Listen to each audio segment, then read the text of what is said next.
ഐഡിയേഴ്സ് എല്ലാവർക്കും നമ്മുടെ പുതിയൊരു വീഡിയോയിലേക്ക് വീണ്ടും സ്വാഗതം. ഇന്ന് നല്ലൊരു മുട്ട പൊരിച്ചതിൻ്റെ റെസിപ്പി ആയിട്ടാണ് വന്നിട്ടുള്ളത്. നമ്മൾ സാധാരണ മുട്ട ഓംലെറ്റ് ഒക്കെ ഉണ്ടാക്കിയെടുക്കുന്ന സമയത്ത് മുട്ടയിലോട്ട് ഉള്ളി, പച്ചമുളക്, കറിവേപ്പില, ഉപ്പൊക്കെ ഇട്ടിട്ട് അടിച്ചെടുത്തിട്ടൊക്കെ ഉണ്ടാക്കിയെടുക്കാറ്. ഇത് അതിൽ നിന്നൊക്കെ കുറച്ച് വ്യത്യാസമായിട്ടാണ് ഈ ഒരു ഓംലെറ്റ് ഉണ്ടാക്കിയെടുത്തിട്ടുള്ളത്. നല്ല ടേസ്റ്റാണ് ഇത് ചോറിൻ്റെ കൂടെയും വെറുതെ കഴിക്കാനൊക്കെ.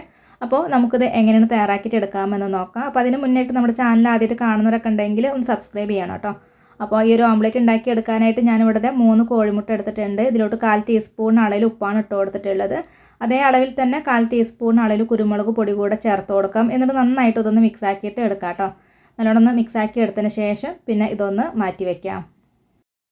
ഒരു പാൻ അടുപ്പത്ത് വെച്ച് കൊടുത്തതിന് ശേഷം 1 ടീസ്പൂൺ അളവിൽ വെളിച്ചെണ്ണയാണ് ഒഴിച്ച് കൊടുത്തിട്ടുള്ളത്. അതിന് ശേഷം ഇതിലോട്ട് ഒരു സവാള ഒന്ന് കട്ട് ചെയ്തിട്ട് കൂടെ ചേർത്ത് കൊടുക്കാം കേട്ടോ. ഞാനിവിടെ വലിയൊരു സവാളയാണ് എടുത്തിട്ടുണ്ടായിരുന്നത്. അപ്പോൾ നന്നായിട്ട് പൊടിയായിട്ട് കട്ട് ചെയ്തിട്ട് വേണം കേട്ടോ ഇതിലേക്ക് ഇട്ട് കൊടുക്കാനായിട്ട്. ഇപ്പോൾ സവാളൊക്കെ ചേർത്തിട്ട് നന്നായിട്ട് ഒന്ന് വഴറ്റിയെടുത്തിട്ടുണ്ട്.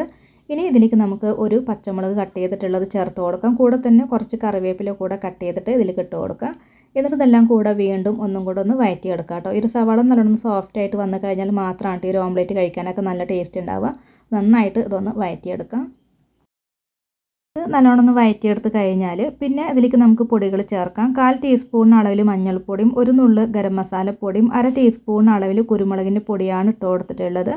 പിന്നെ 1/4 ടീസ്പൂൺ അളവിൽ ഉപ്പും കൂടെ ചേർത്ത് കൊടുത്തതിന് ശേഷം എല്ലാം കൂടെ ഒന്ന് വഴറ്റിയെടുക്കാം.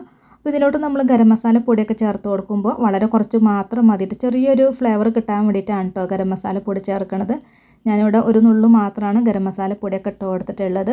ഈ പൊടികളെല്ലാം ചേർത്ത് കൊടുത്തതിന് ശേഷം നന്നായിട്ട് ഇതൊന്ന് വഴറ്റിയെടുക്കാം. ഉള്ളി നല്ലോണം സോഫ്റ്റ് ആയിട്ടൊന്ന് വന്നു കഴിഞ്ഞാൽ പിന്നെ ഇതുപോലെ ഒന്ന് പരത്തിയിട്ട് കൂടെ ഇട്ട് കൊടുക്കാം കേട്ടോ. കനം കുറച്ചിട്ടൊന്ന് പരത്തിയെടുക്കാം. അതിന് ശേഷം ഇതിൻ്റെ മുകളിലേക്ക് ഒരല്പം ഉണക്കമുളക് ചതച്ചത് കൂടെ ഒന്ന് വിതറി കൊടുക്കുന്നുണ്ട്. അപ്പോൾ ചില്ലി ഫ്ലേക്സ് ആണ് ഇട്ട് കൊടുക്കുന്നത്. ഇത് ഇട്ട് കൊടുത്തതിന് ശേഷം പിന്നെ നമുക്ക് നേരത്തെ അടിച്ചു വെച്ചിട്ടുണ്ടായിരുന്ന ആ ഒരു മുട്ടയുടെ മിക്സ് ഉണ്ടല്ലോ അതുകൂടെ ഇതിൻ്റെ മുകളിലേക്ക് ഒന്ന് ഒഴിച്ച് കൊടുക്കാം. അപ്പോൾ ഈ ഒരു മുട്ടയുടെ മിക്സ് ഒഴിച്ച് കൊടുക്കുമ്പോൾ ഉള്ളിയുടെ എല്ലാ ഭാഗത്തേക്കും ഒന്ന് ആവുന്ന വിധത്തിൽ വേണം കേട്ടോ ഒഴിച്ച് കൊടുക്കാനായിട്ട്. നമ്മൾ അടിച്ചെടുത്തിട്ടുണ്ടായിരുന്ന മുട്ട മൊത്തത്തിൽ വേണം കേട്ടോ ഇതിലേക്ക് ഒഴിച്ച് കൊടുക്കാനായിട്ട്. ഒരു സൈഡ് ഒന്ന് വെന്ത് വന്നോട്ടോ. അതിന് ശേഷം ഇതൊന്ന് മറിച്ചിട്ട് കൊടുക്കുക. അപ്പോൾ ഹൈ ഫ്ലെയിമിൽ ഇട്ട് കൊടുക്കണ്ട, ഒരു മീഡിയം ഫ്ലെയിമിൽ വെച്ചിട്ട് വേണം കേട്ടോ ഇതൊന്ന് വേവിച്ചെടുക്കാനായിട്ട്. ഇതിപ്പോൾ ഒരു സൈഡൊക്കെ ഒന്ന് വെന്ത് വന്നിട്ടുണ്ട് കേട്ടോ. ഇതൊന്ന് മറിച്ചിട്ട് കൊടുക്കാം. വളരെ സിമ്പിളായിട്ട് ഉണ്ടാക്കിയെടുക്കാൻ പറ്റുള്ളൊരു വെറൈറ്റി മുട്ട ഓംലെറ്റ് ആണ് കേട്ടോ. അത് നല്ല ടേസ്റ്റാണ് ഇത് കഴിക്കാനായിട്ട്. നമുക്കിത് വെറുതെ കഴിക്കാനും അതുപോലെ തന്നെ ചോറിൻ്റെ ഒക്കെ കൂടെ കഴിക്കാം കേട്ടോ. നല്ല ടേസ്റ്റാണ്. അപ്പോൾ ഉണ്ടാക്കി നോക്കാം കേട്ടോ. അപ്പോൾ ഇന്നത്തെ ഒരു വീഡിയോ അത്രേ ഉള്ളൂ. എല്ലാവർക്കും ഇഷ്ടമായിട്ടുണ്ട്, ഉപകാരമായിട്ടുണ്ട് എന്ന് കരുതുന്നു. ഇതുവരെ വീഡിയോ കണ്ട് സപ്പോർട്ട് ചെയ്ത എല്ലാവർക്കും ഒരുപാട് നന്ദി. നമ്മുടെ ചാനൽ ആദ്യമായിട്ട് കാണുന്നവരൊക്കെ ഉണ്ടെങ്കിൽ ഒന്ന് സബ്സ്ക്രൈബ് ചെയ്യണേ. പിന്നെ ലൈക്ക് ചെയ്യാനും ഷെയർ ചെയ്യാനും ഹൈപ്പ് ചെയ്യാനൊന്നും മറക്കരുത്.